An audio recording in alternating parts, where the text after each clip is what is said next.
Welcome to the Rebel Media Podcast. I'm your host, Pua. And today, as your resident web designer, I'm here to tell you all the reasons why you don't need a website. If you have been following me or been at any of my networking groups or have listened to my podcasts, you will have heard me say this. You don't need a website. You do not need a website. You can have a website. That's great. Many businesses choose to have a website. Awesome. It's not something you need. But there is one thing that often takes the form of a website that I do think every single business on the planet does need. And that is at least one funnel. It's so funny. Every time I say the word funnel, I want to say funnel cake. I love funnel cake. It's so good. Okay. Let's like dissect this word a little bit.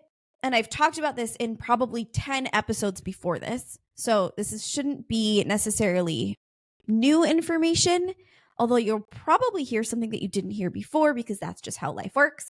But what I want to do today is sort of weave this all together and talk about how we utilize a funnel, which can come in the form of a website, but it doesn't have to, in conjunction with automations to literally let your business run for you while you're out, while you're with your family, your kids, while you're sleeping. A real good funnel sells for you. A real good website sells for you. A real good Instagram account sells for you. I am a terrible example of all of these. I do a lot of experimenting and I do a lot of building for other people. I would say, let me think about some interesting examples, both good and bad, that I've put together for myself and that I've experienced with other people to sort of prove my point. So let's think about the worst website you've ever visited. Or if recently you came across a site and you're like, wow, was this built in 1992? Like, you know exactly what I'm talking about. The websites in the 90s were all informational, and it was like a single color background and huge blocks of text. And maybe there was like small square images or photos somewhere. Sliders were like the coolest thing. So if you were like really, really on the cutting edge of website technology, maybe you had a slider also with some images.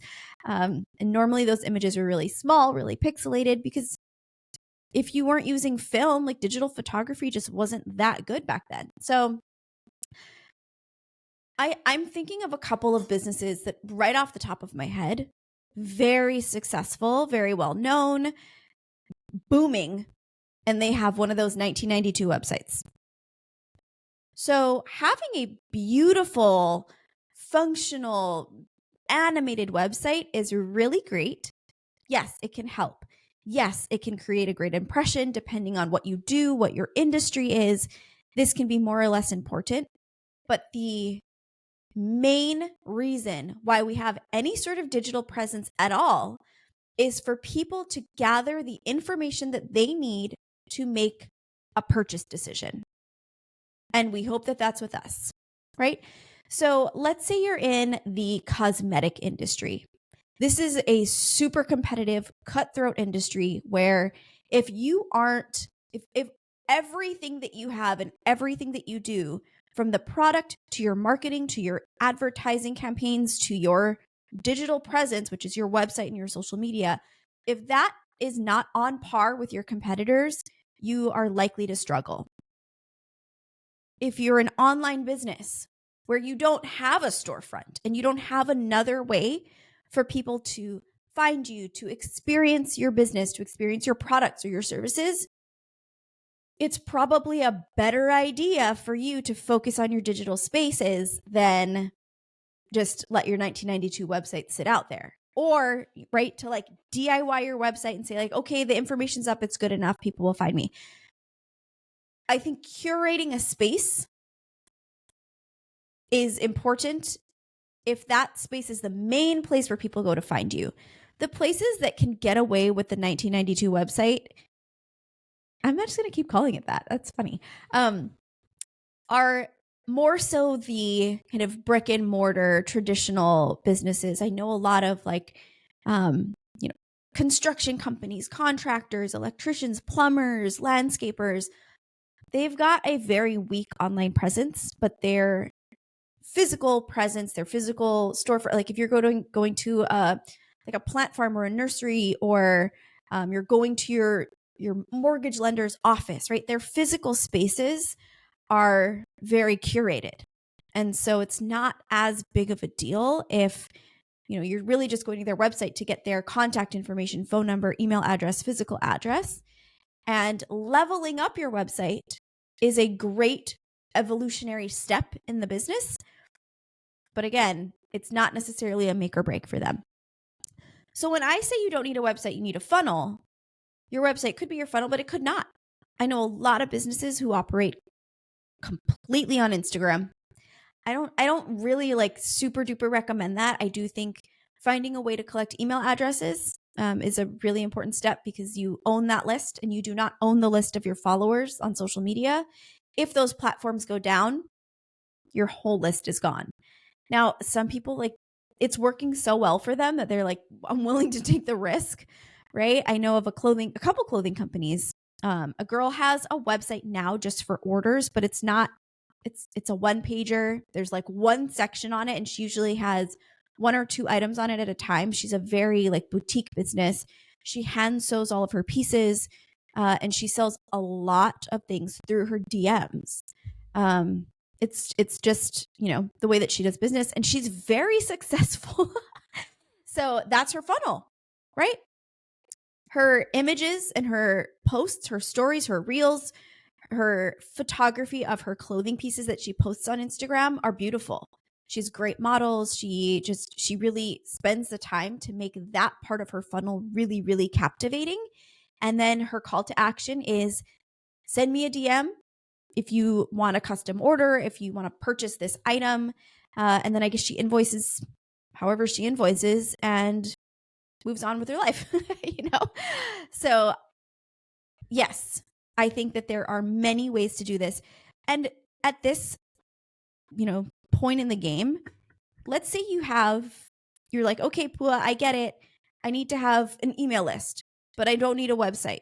So what do I do? If I just want to be on Instagram, I just want to stay on Instagram or TikTok or wherever you're doing business, but you also want to build an email list. Good for you. Thanks for listening to the advice. And what you can do is like, here's the cheapest way to do this is get a MailChimp account. It's free. I find MailChimp a little bit confusing, to be honest. Maybe that's just me. I overcomplicate things. But I just recently set up a new account. It's changed a lot. It can do a lot. But you can also have like a single website, a single landing page on there. So what you could do is create a free download funnel through MailChimp, right? So you build your list, like you create that list that you're going to send all of the contacts to. You start a landing page, you put a form on there, connect it to that list so that people are tagged, and you create some sort of free download, a PDF, percentage off of a purchase, whatever. Build out that sequence in MailChimp. So you've got Instagram. Hey, do you want 10% off your next order? Click here. People send you their information. You send them the 10% off code or the free download through that MailChimp automation. Then you've captured them. You have a list. You're able to send out promotional stuff to your list. Hey, I'm having a 50% off sale, Black Friday sale, whatever. You don't have a website because you do all of your sales through Instagram, but you also now have a list that you're curating, that you own, that you can connect with people on.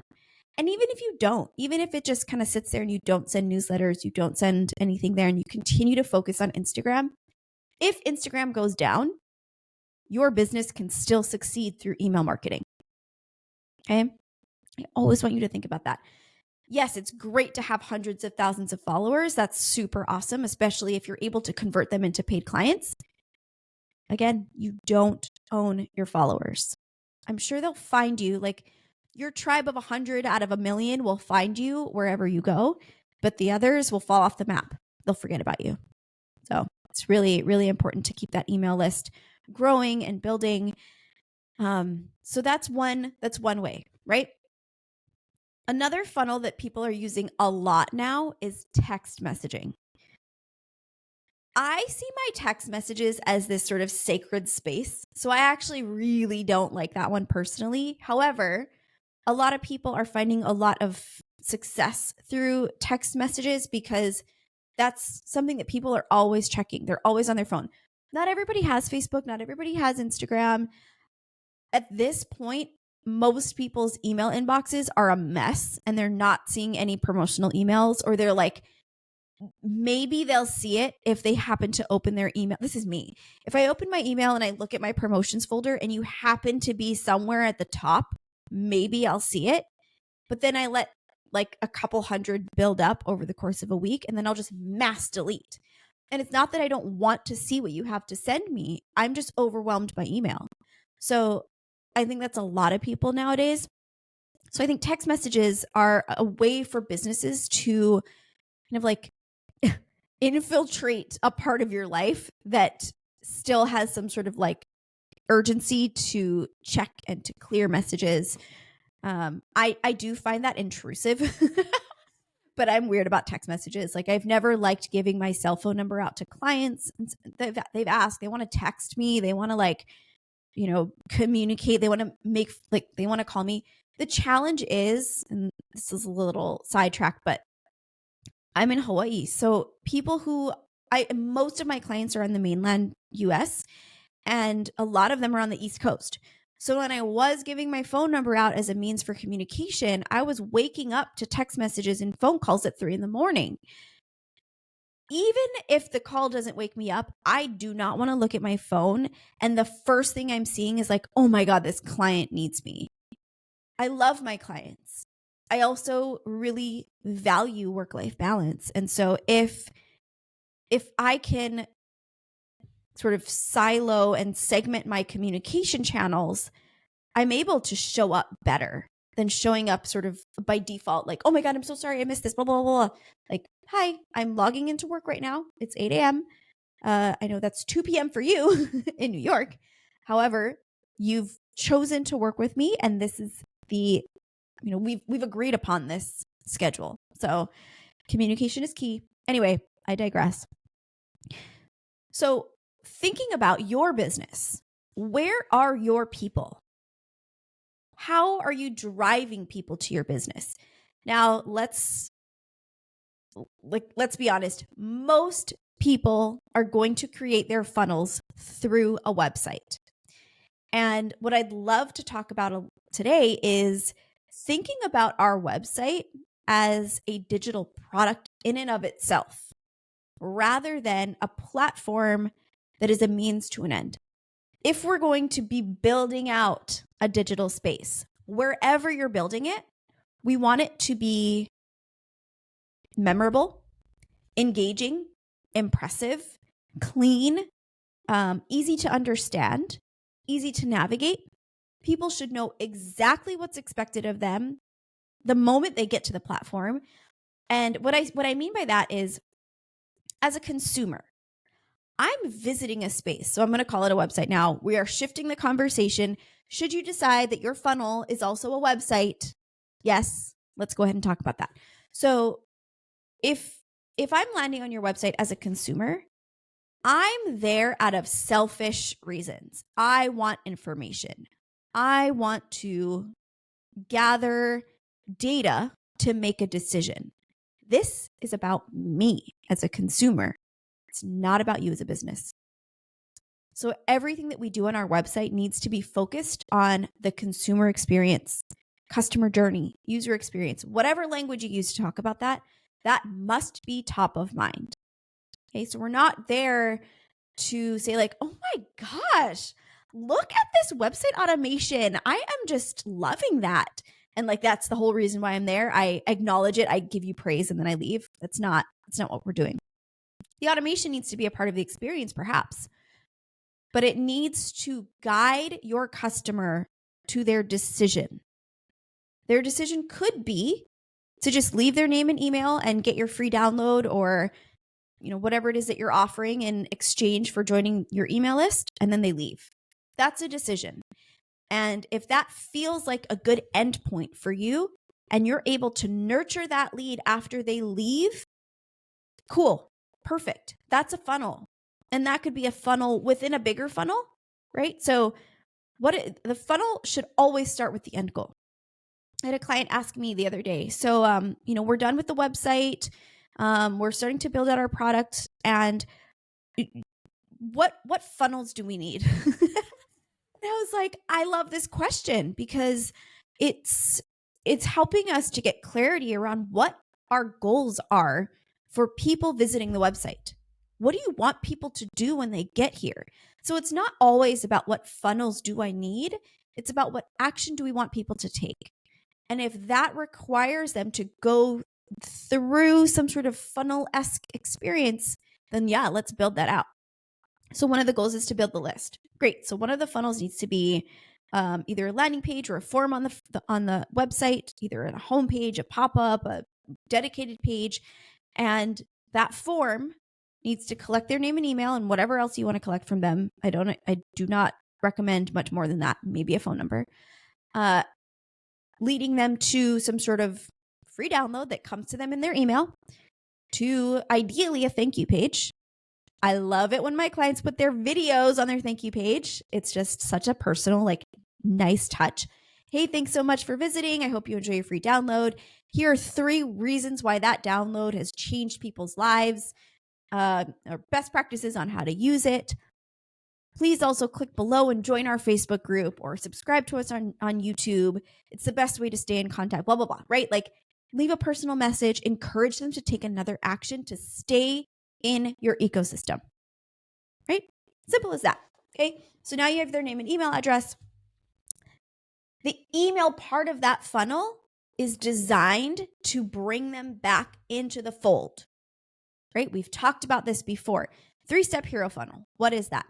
Landing page, form, thank you page, and then they are subscribed to an email sequence where you have anywhere from 1 to 3 to 5 to 7 to 20 emails that go out over time to bring them back in, right? So, okay, I'm trying to think how deep do we want to get into this? Let's leave it there for the email opt-in funnel.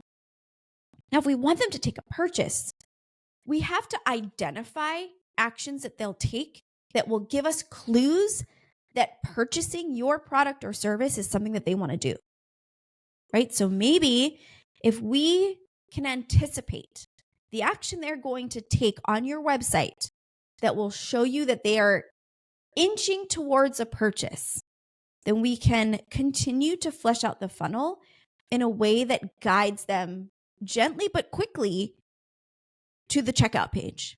So what I mean by that is, if you're scrolling down your homepage and let's say the first, there's a little banner under the hero section. The hero section is typically the first section that you see, quote unquote, above the fold. If you think about a newspaper, that thing that you see when the newspaper is flat is above the fold, right? It's the first thing you're seeing. It's the most desirable space to have in the paper. Anything that you need to scroll down for is going to also indicate that they're interested and they're sticking around. So above the fold, perhaps you have your opt-in, right? Maybe you have a little form, maybe you have a pop-up, maybe it just pops up right. So I really like this style where you've got your really captivating, engaging hero section. Maybe you've got a video, you've got a great hook, a great headline, call to action.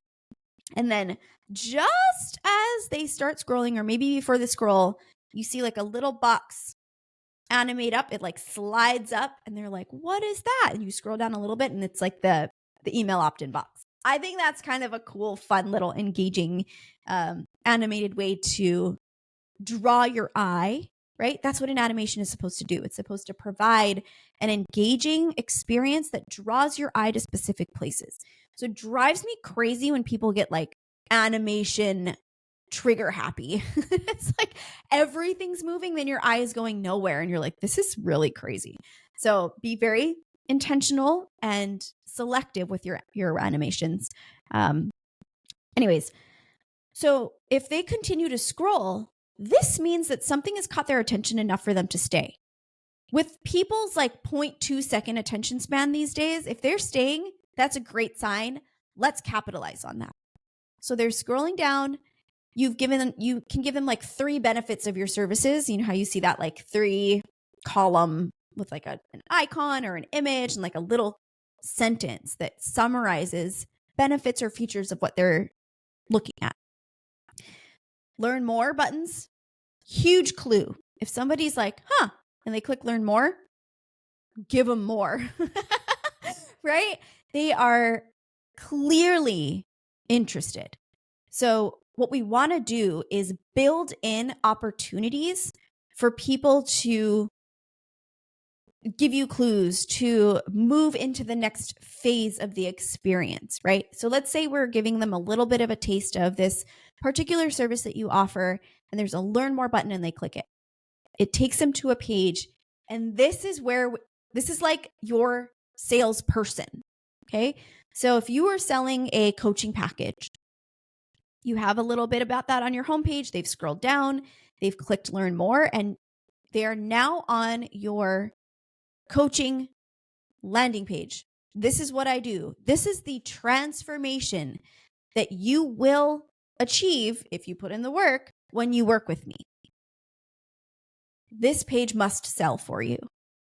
And we can talk about sales page design and sort of how that plays to the psyche and things that we can do to sort of boost that purchase decision. If you've dialed this in, if you've really nailed your sales page, you can be sleeping and people will purchase. So things you might consider including: videos, samples, right? When you go to Costco and you sample food, this glare, it's happened last time. Okay, there we go. Are you more likely to buy something that you sample that you like? Yeah. Why do you think they do it? So let's say you're selling a course. Maybe you can have a sample lesson available. Maybe that's the free opt-in. Maybe that's a different opt-in than the one on your homepage. Your homepage could be a checklist or a PDF or a mini journal. And your sales page, your product page, your services page has another opt-in where you can segment this list as like super hot leads, people who are so interested that they are now opting in to a free sample video of your course. Okay? Those people need to be followed up with if they don't purchase. It's very, very, it's a fun game, but you must analyze data. So using platforms like Hotjar or FullStory, these are platforms that can actually track activity on the page. They can track clicks. They can track, it's like a heat map, right? So how many people are clicking this learn more button? How many people are opting into your newsletter? How many people are getting to the next page and then leaving? That's huge, right? Why did they leave? So data needs to be a huge, huge part of your feedback loop. And then also talking to people. I would ask people to visit your website, watch them do it. So jump on a Zoom, have them share screen and say like, would you mind just navigating through my website and talking me through what's going through your mind at all these different places? Now, you're not going to get the most authentic feedback or experience that way because they know that they're being watched. They know that they're there for a reason to give you feedback and to sort of click through and scroll through more than probably they would normally. But it's still a good way to gather feedback and to just get somebody's real life opinion. A lot of times, we talked about this in the last episode, we don't know what other people are thinking, and we often guess, and sometimes we guess wrong. So if we're trying to make decisions about what we want to do with our website, with our digital space, we think we know what people want. We think we know the messaging that what they need to hear. a lot of times we're wrong because we're too close to it. So I always use this example. If I'm a fitness coach and I put on my website, click here for 10 great HIIT workouts. I just write HIIT and I move on. And I'm like, oh my gosh, why is nobody downloading this thing? Turns out nobody knows what HIIT is. People in your target audience actually don't even know what high intensity interval training is. So you're going to want to say something like, download 10 of my favorite fat burning 5-minute workouts, or something like that, right? What do people value? They value time. They want to get it over with. They don't want to suffer too long. They want the magic pill. They want to burn fat, right? It's like, listen to what the language that your audience is using. Sell them what they want. Give them what they need. Right. So if let's say you are a fitness coach, but you really deeply care about people's health and well-being and longevity, and you think that weight loss is crazy, and you think that it's so sad that people are so focused on that. Clearly, this is me. I feel like there's a point where you want to attract the clientele that's aligned with you, but you also want to speak to the pain point of the people that are in that target audience. So perhaps part of my journey as your coach is to help you understand that when you are feeling fulfilled and happy and healthy and nourished and relaxed, and your stress levels are reduced and your sleep quality increases, those things will bring longevity and weight loss and overall health and well-being and vibrancy to your life. And, the weight loss is just a beautiful, wonderful, awesome side effect, but it's not the main focus. However, when people are first showing up to you, they're unhappy with themselves and they say, I just want to lose 10 pounds, thinking that will unlock their happiness. You know better. But at that point in their journey, they're so super hyper focused on that they can't see anything else. So perhaps weaving that into your messaging is important, even if once they start working with you, their mindset can change. Okay. And it's a fine balance, right? Because we don't necessarily want to be attracting the people who just want a quick fix. So maybe that's a bad download, right? 5 ways to burn fat in 5 minutes. Like, that's just not real. So anyway, my point is, what is my point? We're talking about funnels. We're talking about websites and not needing websites. And then we're starting to talk about websites. Where was I? I do have notes, but I'm so far off script right now that I don't even think that they'd be helpful. Okay, I know what we're talking about. We're talking about our sales page, selling for us, and being able to attract our target audience properly, the right audience. Anyway, okay. This is so funny. I think solo podcasting is just so funny because I'm like picturing you listening to me. But if I really think about it, I'm sitting in a room in front of a camera and a microphone by myself, and I'm like cracking myself up. It is just so funny and sad. I just have to tell you, I have been laser focused on being able to, it's so funny. This jacket, like, it made me, it came up and I was like looking real hunchback. If you're listening to this on the podcast, you obviously can't see me, but you should totally follow me on YouTube. We're there now, and it's been really fun. I'm going to do an episode on my YouTube growth experiment.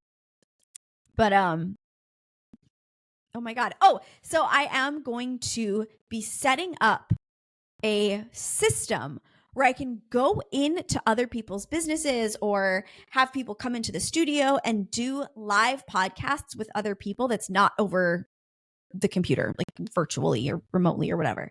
So I'm really, really excited for that, both because I just need to like have a little bit of human interaction on these, clearly, because I'm a little bit crazy when I'm by myself, but also amazing conversations happen when you can be in someone's space that you're talking to about their products, about their services, about their experience, their story, their business. So I'm very excited for that. Make sure that you are locked in on YouTube and whatever podcast platform you enjoy the most. So yeah. Anyway, let's figure out a way now to close the loop on this funnel conversation. So essentially, right, we've already talked about setting goals and allowing that to dictate your funnels. And these are specific goals for actions that we want people to take as they enter our spaces. So if you have a store, your funnel might start at it might start on Instagram, right? Hey, here's my products. To buy them, come here, right? So a funnel, the top of the funnel is your traffic source. We haven't talked about that yet. If we have a physical storefront, perhaps the top of our funnel is still digital. And at this point, like, we're not running newspaper ads. We may not be doing physical mailers, or we might be. Some people still do. But that's how we guide people to the next action that we want them to take, which in this case is to show up at your store, right? That is the next step of the funnel, or buy online. But let's just talk about a physical storefront. Part of your funnel then, much like curating a beautiful landing page or an Instagram account, perhaps is your signage. What is your store sign? What does the store front look like? What do you have in the windows? That's part of your funnel, right? Window shoppers. If you are targeting window shoppers or people on the street and you want foot traffic, that needs to be welcoming. It needs to showcase your best products and allow your target audience to see that that is a space that they'd like to explore further. Walking over the threshold into your store is the same as somebody landing on your homepage and scrolling down. Okay? If we need to have a way to think about this. Once they get in your store, what does it smell like? What path do we want them to take? Do you have a table in the middle and you want to encourage people to walk right around the table, not left, because left is for the people who are exiting? How do you guide them that way? If it doesn't matter, it doesn't matter. Let them choose. The other thing is, if we're looking at data on a website, like we're looking at, I have to stop recording at this time. Closing the window. Hold on again. Okay, that didn't help at all. In fact, I think it made it worse. Does anybody have recommendations for blackout curtains? Okay, so I'm not even in the frame anymore. What are we even talking about? If somebody, okay, I'm really excited about this point, actually. When we're talking about a website and we're talking about gathering data using platforms like Hotjar or FullStory, this can be done in a physical space as well. Just start to take note of how people are exploring your space. That's data. So if you have somebody working at your cashier and they're just sitting there on their phone, not doing anything, maybe encourage them. This light is driving me crazy. Okay, well, you guys are just going to have to deal with it, and so am I. Have them watch people. I mean, not in a creepy way, but like, how are people walking through your store? And could you make adjustments? This is always about improving the user experience in order to guide them towards the action you want them to take, which is usually a purchase, right? So what are people picking up? Where are people's eyes looking? Where do they pause? All of these actions that they're taking in a physical store are the same things that we want to be looking at with website data. On apps like FullStory, you can actually watch recordings of like a screenshot of how somebody's going through your website and where they pause. So they scroll, they pause, they read. They scroll, maybe they navigated to another page at a certain point. So it's just, data is everything. People buying, people not buying. Both of those are data. Both of them are feedback. None of them are personal. It's just opportunities to improve. I would also highly recommend doing user interviews. I know I sort of touched on this earlier, but if you're really looking to gather data, talk to people who have visited your site that you know of. So like, let them have the organic experience first and then do the interview with them after. that's also very, very interesting because they have a little bit of familiarity. So you're able to see what they remember. So like if somebody, let's say you're traveling to a new city. The first time you go there, everything's new. You might be mapping things on your phone. You might be following people's, directions that you ask on the street, or an article that you found. Like there's however you find new places to eat, explore new experiences, you do that. Then you visit that city again. And you probably remember some things. You might have to like Google a restaurant that you like that you want to go to again or something. But there are certain things that stood out to you that you'll remember and you will do again by memory. There was a reason why those sort of made it into your long-term memory. The same thing happens when people visit a website or an Instagram. Right now, like people are very passive about the way that they consume. So it's possible that this is going to be a little bit trickier, but it is a really interesting experiment. And if you have access to somebody like that, best case scenario, it's somebody who is newish to you, which will be hard, right? Because you're like, hey, random person who visited my website, would you be able to jump on a Zoom call with me and like give me feedback on your experience on my website? It's doable. Maybe they've purchased, maybe they're your client, and maybe you have a couple of calls, like coaching calls or something, and then you can ask them like, hey, can I just ask you a few questions about your purchase experience? I'm just trying to improve things. People want to help. They really do. So as long as you're transparent, but as long as you are upfront with them and open about why you're asking, I think people are more than happy to help. Guys, this episode went all over the place. And I did cover the things I wanted to cover and then some, and I probably missed a few things. So let me just take a peek through these notes a little bit. One thing I want to touch on a little bit, and we can definitely hit this more in the future, is utilizing automations in a way that doesn't feel scammy or spammy. What I mean here is, at this point, I think we all realize that a lot of things are automated, and that's not necessarily a bad thing. I think consumers expect automations that make their experience better. And it doesn't mean that it needs to make the experience non-human. Okay? There's a difference between talking to, so let's say you open a live chat for some platform that you're using, and you know that you're being triaged by a bot. Like there's like AI that's like, what are you having problems with?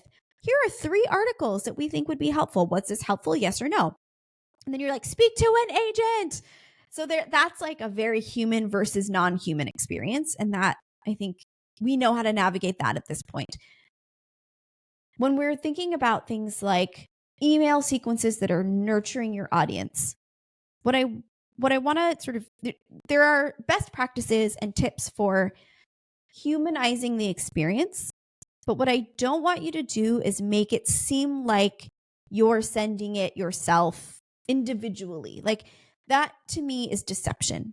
Same thing with evergreen automated recurring webinars that feel like they're live, but they're not. So there's like a fake chat I've seen. And it's just like it's a sales funnel, which is great. And I love transparency. So if somebody were to say like, hey, this recorded seminar is full of incredible information, like at least you know it's recorded, right? Maybe it was live and then they're repurposing it.